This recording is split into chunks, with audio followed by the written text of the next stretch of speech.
Hi friends, welcome to ವರ್ಷಾ ಅಡುಗೆ ಮನೆ. ಎಲ್ಲರಿಗೂ ಮುಂಚಿತವಾಗಿ ಸಂಕ್ರಾಂತಿ ಹಬ್ಬದ ಆರ್ಥಿಕ ಶುಭಾಶಯಗಳು.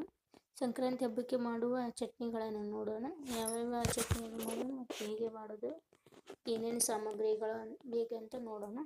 ಮೊದಲಿಗೆ ನಾವು ಅಗಸೆ ಚಟ್ನಿ ಮಾಡೋಣ. ಅದಕ್ಕೆ ಒಂದು ಬಟ್ಲ ಅಗಸೆಯನ್ನು ತೆಗೆದುಕೊಂಡಿದ್ದೇನೆ. ಅದಕ್ಕೆ ಒಂದು ರುಚಿಗೆ ತಕ್ಕಷ್ಟು ಉಪ್ಪು, ಹಸಿ ಕರಿಬೇವು, ಖಾರ, ಸಿಪ್ಪೆಯನ್ನು ತೆಗೆದಿರೋ ಬೆಳ್ಳುಳ್ಳಿ, ಎಳೆ ಬೆಳ್ಳುಳ್ಳಿ ಇದ್ದರೆ ಹಾಗೇನು ಹಾಕ್ಬೋದು, ನಡೀತೀವಿ ನಾವು.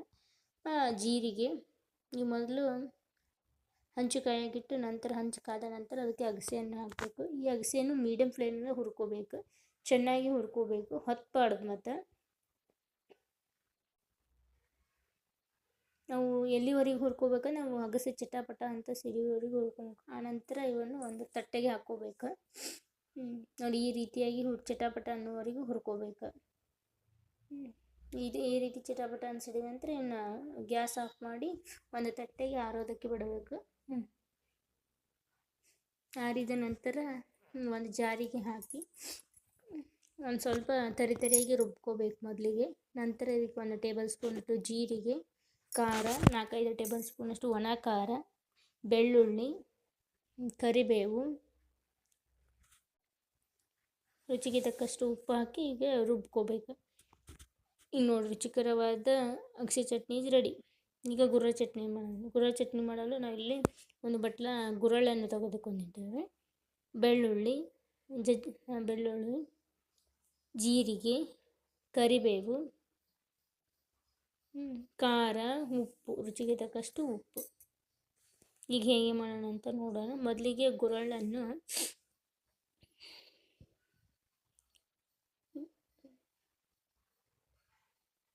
ಗುರಳನ್ನು ಮೀಡಿಯಮ್ ಫ್ಲೇಮ್ನಲ್ಲಿಟ್ಟು ಚೆನ್ನಾಗಿ ಹುರ್ಕೋಬೇಕು. ಜೋರಾಗಿಡ್ಬಾರ್ದು ಗ್ಯಾಸ್, ಮೀಡಿಯಮ್ ಫ್ಲೇಮ್ನಲ್ಲಿಟ್ಟು ಚೆನ್ನಾಗಿ ಹುರ್ಕೋಬೇಕು ಮತ್ತು ಹೊತ್ತಿಸ್ಬಾರ್ದು ಗುರಳನ್ನು.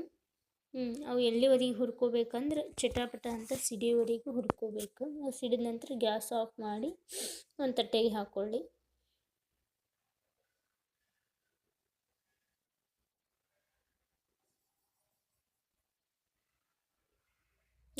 ಈ ರೀತಿಯಾಗಿ ಚಟಾಪಟ ಅಂತ ಸಿಡ್ತಾ ಇರಬೇಕು. ಆನಂತರ ಗ್ಯಾಸ್ ಆಫ್ ಮಾಡಿ ಒಂದು ತಟ್ಟೆಗೆ ಹಾಕಿ ಅವು ತಣ್ಣಗಾಗಬೇಕು. ಪೂರ್ತಿ ತಣ್ಣಗಾದ ನಂತರವೇ ಚಟ್ನಿ ಮಾಡ್ಕೋಬೇಕು. ಇದನ್ನು ಆರಿದ ನಂತರ ಒಂದು ಜಾರಿಗೆ ಹಾಕಿ ಮೊದಲಿಗೆ ಸ್ವಲ್ಪ ತರಿಯಾಗಿ ರುಬ್ಕೋಬೇಕು. ನೋಡಿ, ಈ ರೀತಿಯಾಗಿ ರುಬ್ಕೋಬೇಕು. ನಂತರ ಜೀರಿಗೆ, 1 ಟೇಬಲ್ ಸ್ಪೂನಷ್ಟು ಜೀರಿಗೆ, ಬೆಳ್ಳುಳ್ಳಿ, ಈ ಸಿಪ್ಪೆ ತೆಗೆದರ ಹಾಕ್ಬೋದು, ಹಾಗೆ ಆದರೆ ಹಾಕ್ಬೋದು, ನಡೆಯುತ್ತೆ. ಕರಿಬೇವು, ಹಸಿ ಕರಿಬೇವು, ಖಾರ, ಒಂದು 5 ಟೇಬಲ್ ಸ್ಪೂನಷ್ಟು ಖಾರ ಹಾಕಿದ್ದೇವೆ. ರುಚಿಗೆ ತಕ್ಕಷ್ಟು ಉಪ್ಪು ಹಾಕಿ ಮತ್ತೊಮ್ಮೆ ರುಬ್ಕೋಬೇಕು.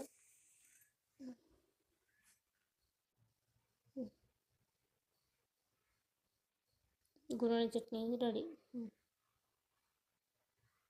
ಒಂದು ಬಟ್ಲ ಶೇಂಗಾ ತೆಗೆದುಕೊಂಡಿದ್ದೇವೆ, ಹಸಿ ಶೇಂಗಾ ಚಟ್ನಿ ಮಾಡಲು. ಈಗ ಇದನ್ನು ಒಂದು ಹಂಚಿನ ಮೇಲೆ ಹಾಕಿ ಹುರ್ಕೋಬೇಕು. ಈ ಶೇಂಗಾವನ್ನು ಮೀಡಿಯಮ್ ಫ್ಲೇಮ್ನಲ್ಲಿ ನಿಧಾನವಾಗಿ ಹುರ್ಕೋಬೇಕು. ಹಸಿ ಬಿಸಿ ಹುರ್ಕೋಬಾರ್ದು, ಚಟ್ನಿ ಚೆನ್ನಾಗಿ ಆಗೋದಿಲ್ಲ. ಮೀಡಿಯಮ್ ಫ್ಲೇಮ್ನಲ್ಲೇ ಚೆನ್ನಾಗಿ ಹುರ್ಕೋಬೇಕು. ಇದು ಹುರಿಯೋದಕ್ಕೆ ಸ್ವಲ್ಪ ಟೈಮ್ ತೊಗೊಂತ, ಚೆನ್ನಾಗಿ ಹುರಿದ್ರೆ ಚಟ್ನಿ ಚೆನ್ನಾಗಿ ಬರ್ತದೆ. ಈ ರೀತಿಯಾಗಿ ಚೆನ್ನಾಗಿ ಹುರ್ಕೋಬೇಕು. ಹುರಿದ ನಂತರ ಇದನ್ನು ಜಾರಿಗೆ ಹಾಕಿ ಮೊದಲು ತರಿಯಾಗಿ ರುಬ್ಕೋಬೇಕು. ಈ ರೀತಿ ತರಿಯಾಗಿರಬೇಕು, ಪೂರ್ತಿ ನುಣ್ಣಗೆ ಆಗಬಾರ್ದು. ನಂತರ ಇದಕ್ಕೆ 1 ಟೇಬಲ್ ಸ್ಪೂನಷ್ಟು ಜೀರಿಗೆ, ಹಸಿ ಕರಿಬೇವು, ಒಂದು 5 ಟೇಬಲ್ ಸ್ಪೂನಷ್ಟು ಖಾರ ಹಾಕಿದ್ವಿ. ನೀವು ಹೆಚ್ಚು ಕಮ್ಮಿ ಹಾಕ್ಕೋಬೋದು ಖಾರ. ಚಟ್ನಿ ಖಾರ ಬೇಕಾದರೆ ಇನ್ನೂ ಸ್ವಲ್ಪ ಜಾಸ್ತಿ ಹಾಕ್ಕೋಬೇಕು. ಚಟ್ನಿ ಖಾರ ಕಡಿಮೆ ಬೇಕಂದ್ರೆ ಕಡಿಮೆ ಖಾರ ಹಾಕ್ಕೋಬೇಕು. ನಂತರ ಸ್ವಲ್ಪ ಬೆಳ್ಳುಳ್ಳಿ, 1 ಗಡ್ಡೆಯಷ್ಟು ಬೆಳ್ಳುಳ್ಳಿ, ರುಚಿಗೆ ತಕ್ಕಷ್ಟು ಉಪ್ಪು, ಸಣ್ಣ ಉಪ್ಪು ಹಾಕ್ತಾಯಿದ್ದೀವಿ. ಈಗ ಎಲ್ಲ ಸಾಮಗ್ರಿಗಳನ್ನು ಹಾಕಿ ಮತ್ತೊಮ್ಮೆ ರುಬ್ಕೋಬೇಕು. ನೋಡಿ, ಈಗ ರುಬ್ಬಿದ ನಂತರ ಈ ರೀತಿ ನುಣ್ಣಗೆ ನುಬ್ಕೋಬಾರ್ದು, ಈ ರೀತಿ ತರಿಯಾಗಿ ರುಬ್ಕೋಬೇಕು. ಅಂದರೆ ಚಟ್ನಿ ತಿನ್ನೋದಕ್ಕೆ ತುಂಬ ರುಚಿಯಾಗಿರ್ತದೆ. ಈಗ ಮತ್ತೊಂದು ಚಟ್ನಿ, ಪುಟಾಣಿ ಚಟ್ನಿಯನ್ನು ಹೇಗೆ ಮಾಡೋದು. ಪುಟಾಣಿ ಚಟ್ನಿ ಮಾಡಲು ಒಂದು ಬಟ್ಲ ಪುಟಾಣಿಯನ್ನು ತೆಗೆದುಕೊಂಡಿದ್ದೇವೆ. ಒಂದು ಸ್ವಲ್ಪ ಹಸಿ ಕರಿಬೇವು, ಉಪ್ಪು, ರುಚಿಗೆ ತಕ್ಕಷ್ಟು ಉಪ್ಪು, ಜೀರಿಗೆ, ಖಾರ, ಬೆಳ್ಳುಳ್ಳಿ, ಒಂದು ನಿಂಬೆಹಣ್ಣು ಬೇಕು ಈ ಪುಟಾಣಿ ಚಟ್ನಿ ಮಾಡಲು. ಈಗ ಹೇಗೆ ಮಾಡೋದು. ಮೊದಲು ಪುಟಾಣಿಯನ್ನು ಮಿಕ್ಸಿಗೆ ಹಾಕಿ ಪೂರ್ತಿ ನುಣ್ಣಗೆ ಹಿಟ್ಟು ಮಾಡ್ಕೋಬೇಕು. ತರಿಯಾಗಿ ಮಾಡ್ಕೋಬಾರ್ದು, ಪೂರ್ತಿ ನುಣ್ಣಗೆ ಮಾಡ್ಕೋಬೇಕು. ಮಾಡ್ಕೊಂಡ ನಂತರ ಇದಕ್ಕೆ ಜೀರಿಗೆ,